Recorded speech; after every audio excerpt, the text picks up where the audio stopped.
Can someone please tell me what time it is? Okay.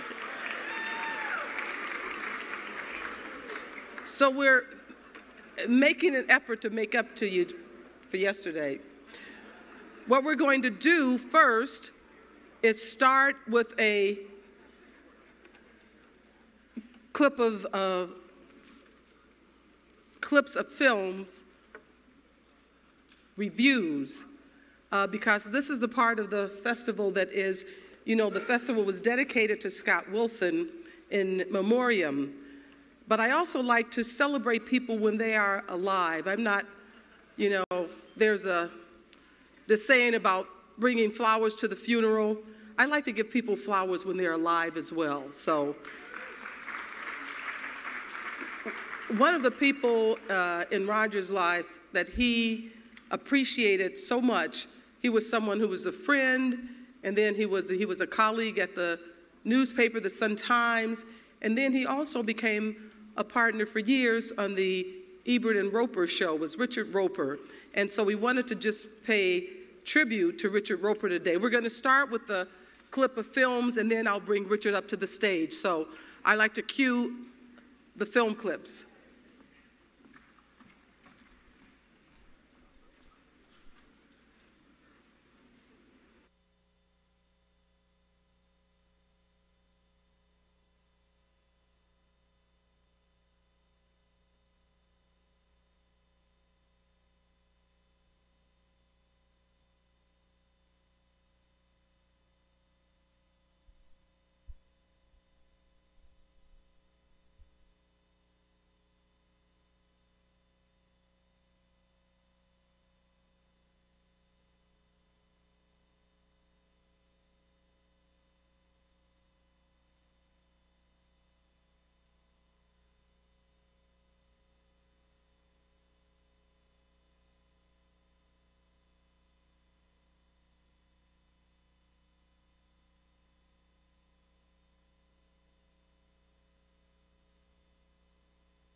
Please help me welcome Richard Roeper.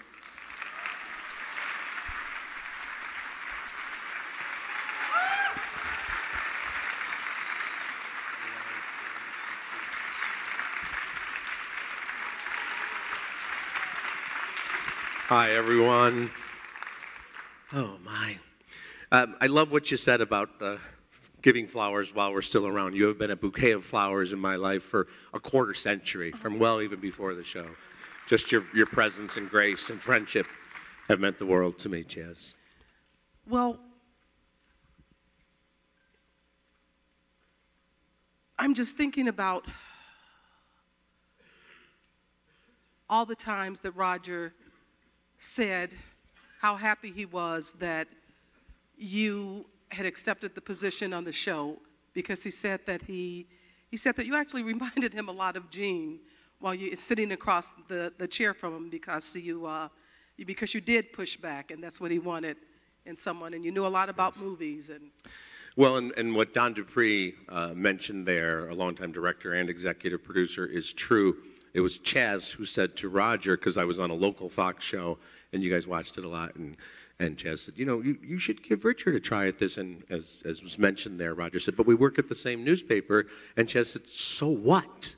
And I thank you again for that, and that's really how that happened. And as you saw in the video there were amazing movie critics and people from other walks of lives who also, quote unquote, auditioned. I think in a lot of cases they were almost too respectful, if that could be the case, and they felt they were a guest on the Roger Ebert show, whereas I just loved mixing it up with them, and he, of course, loved that. And one of the things I have to say about Roger and his incredible graciousness from the start, first of all, my name was put into the title, although he told me he still thinks Siskel might have had a two-headed coin when they flipped it to see if it'd be Siskel and Ebert and Roeper. And he goes, we ain't flipping no coin, kid, it's Ebert and Roeper. And I was fine with that. But I will tell you this, from the very start, when we started getting interview requests, sometimes people would say, well, we just want to talk to Roger about Richard. He said, no, that's my partner. He'll be there with me. And you were backstage with us at The Tonight Show. The second time we were on, Steve Ridgway, the wonderful producer, said, okay, well, Roger will be sitting next to Jay because he's done The Tonight Show 50 or 60 times. And Roger said, no. It's Richard's turn to sit in the main chair. We do everything 50-50. And he did that every step of the way and elevated me to the status of partner because Roger said so. And I'll never forget that.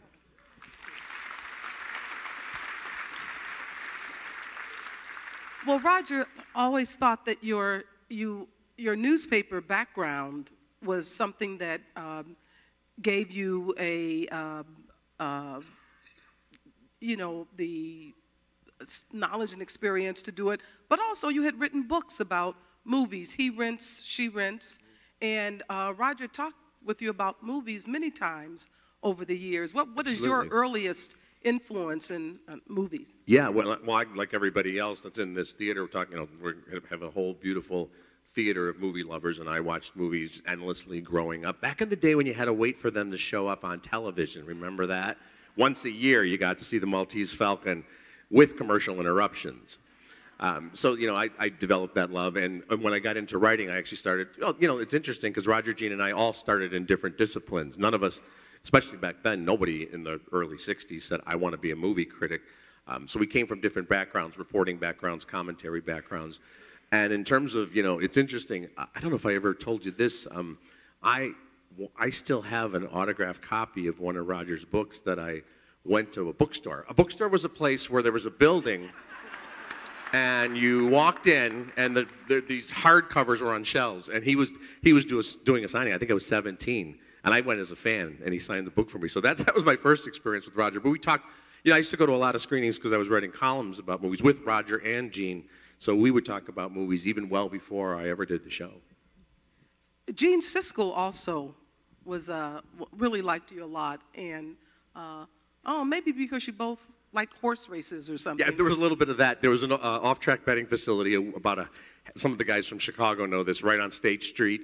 In fact, across the street from where we did Ebert and Roeper for years, and sometimes between screenings, Gene would say, I got a tip, and we'd go over there, and then Roger'd be like, I know where they're at. But yeah, Gene was a friend as well, and in fact, when Roger and Gene celebrated their 20th anniversary, they decided that they would only let one newspaper do the story about their 20th anniversary, and they picked me to do the interview. And Gene was at the Tribune and even said, no, I want Richard to do this, and it ran in the Sun-Times. Oh, I didn't know that. Cool. Tell us about currently what you're doing in the world of movies. I know you have your radio and TV. You're on... I'm on Windy City Live in Chicago, Live. where I do my reviews, and then on WGN Radio, and then, of course, the Sun-Times, carrying on Roger's legacy. And that continues to be syndicated, too, because of Roger's legacy of our friends at Universal Press Syndicate continue to carry the reviews across the country, which is cool. Aren't you also, did I hear that you're doing, no, this could just be a rumor, and I didn't bother to check with you first. Fake news is coming. No, I heard I've been doing movie criticism since 1927. Sorry, that's not political. We're not going political. I heard that you may be writing a screenplay about like kind of a Las Vegas type.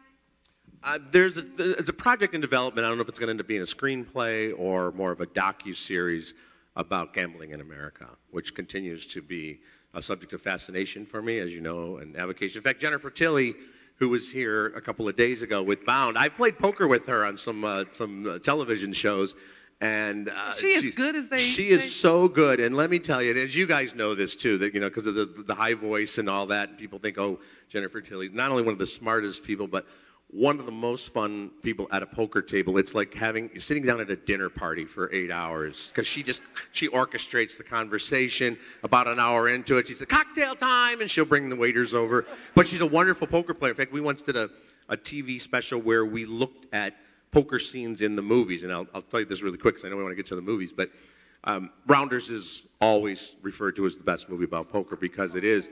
But there are some other movies that are great movies that get the poker so wrong, like the train scene on The Sting. Poker players want to throw everybody off the train because they do so many things that would get them kicked out of casinos. So we kind of went into we kind of drilled deep into the ins and outs of poker in the movies with Jennifer. Great! Yeah, it was really cool. Great. Tell me some advice you think if Roger were around today, he'd give you, just about anything.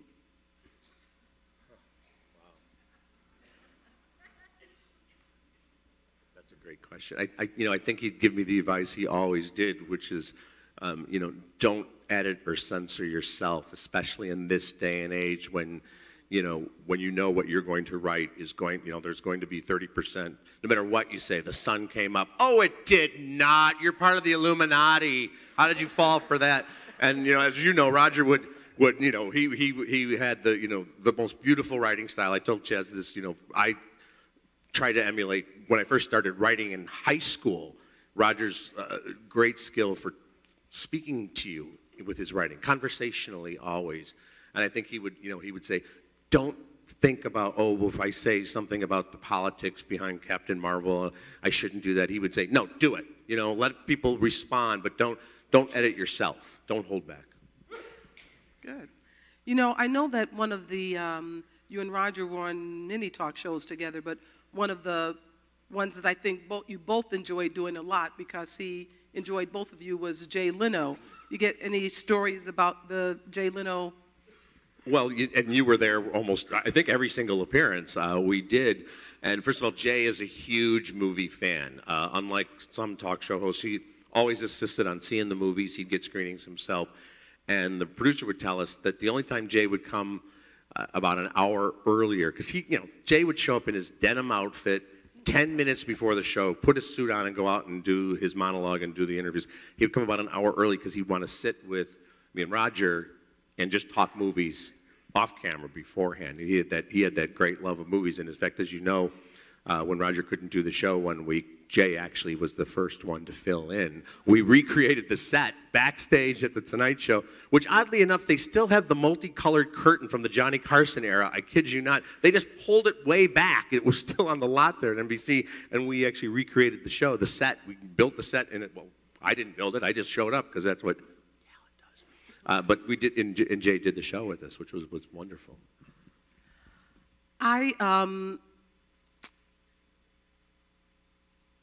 I don't, I should self-censor more, but we actually have a pilot of the Great Movie Show that we hope, and thank you for participating in the pilot.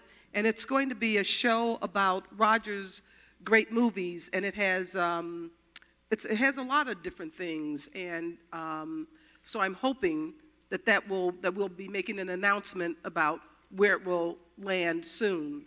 But thank you for participating in the Great Movies. And that's one of the wonderful things when in your program you get to see read the full reviews, including Almost Famous, which I believe Roger's lead was What a Lovely Film.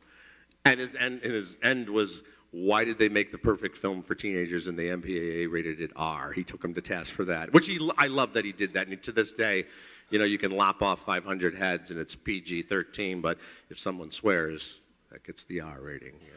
Which brings us to today's movies. We asked you to come up with some movies that we thought the audience would enjoy and that you and Roger both enjoyed. And which ones did you choose? Well, we're gonna see Almost Famous in just a couple of minutes here. And I'm sure a lot of you know this is based on Cameron Crowe, the great writer-director, who actually wrote for Rolling Stone when he was about 15 years old. So he based this on his own experiences. In fact, the movie Fast Times at Ridgemont High actually started off as a book by Cameron Crowe, a very different book. He went undercover at Claremont High School, and he was 22 and he passed as a high school student, and he wrote about his experiences. So when I look at this film now, too, and I was rereading Roger's review, and I'm thinking, let's see, a wonderkin who's a savant, skilled writer who knows what he wants to do when he's still a teenager and becomes a writer. Why would Roger relate to that character? I can't imagine. So that's one of the, and he loved this film, by the way. It was his #1 film of the year 2000, I believe. And I believe he also had his top 10 of the decade. It was on there. That's how much Roger loved this movie, because it's about rock and roll. But it's really, as he said in his review, it's a coming-of-age story, and it's just beautifully done. And it's interesting to see young Anna Paquin and Kate Hudson, Goldie Hawn's daughter, just starting out, and Jason Lee and the rest of the terrific cast. So he loved this movie. He loved the journalism aspect, and I think the coming-of-age aspect. And we'll talk a little bit more about Sideways tonight, but I will say this again, you remember, this is basically a movie about a critic who knows better than everybody else and should know better than everyone else. And I remember seeing that, and we both loved the film, and I said to Roger, we might love that film because that's us. Paul Giamatti and Thomas Hayden Church. I'm just saying. Just saying. So that's another reason. And again, a great film. And one of our favorites. And, as much as we had fun with the arguments there, as you saw, the most exhilarating moments on the show was when I found out that he loved the movie as much as I did, and Roger vice versa, because we were never told each other's opinions before we did the show. So Roger started as a newspaper man. When he was 15 years old, he worked at the News Gazette, and he always liked to say he wasn't an intern. He was actually a full-fledged sports reporter when he started at the News Gazette at 15. So he, of course, loved that Cameron Crowe was sent out across the country to follow this rock band around. A 15-year-old, you'd probably get put in jail for doing that today. Yeah, that's absolutely true. And Cameron Crowe went on the road with bands that make Stillwater look like the Mormon Tabernacle Choir. We're talking like Lynyrd Skynyrd back in the day. He really did go. He went on the road with some, hardcore party rock bands when he was, 15 years old. Well, will you come back on stage with us after Almost Famous? Cameron Crowe told me to tell you he extends his apologies that he couldn't be here tonight with us. And he said that if we would show the film next year, he would come. But I said, this is actually a tribute to Richard, and he chose the film. I'd rather show it this year because we know we can have Richard. So, thank you so much. But Cameron Crowe did send a special introduction for you that we'll see now, and then we'll bring you back on stage afterwards. Sounds great. Thanks, everyone. Thank you, Chad.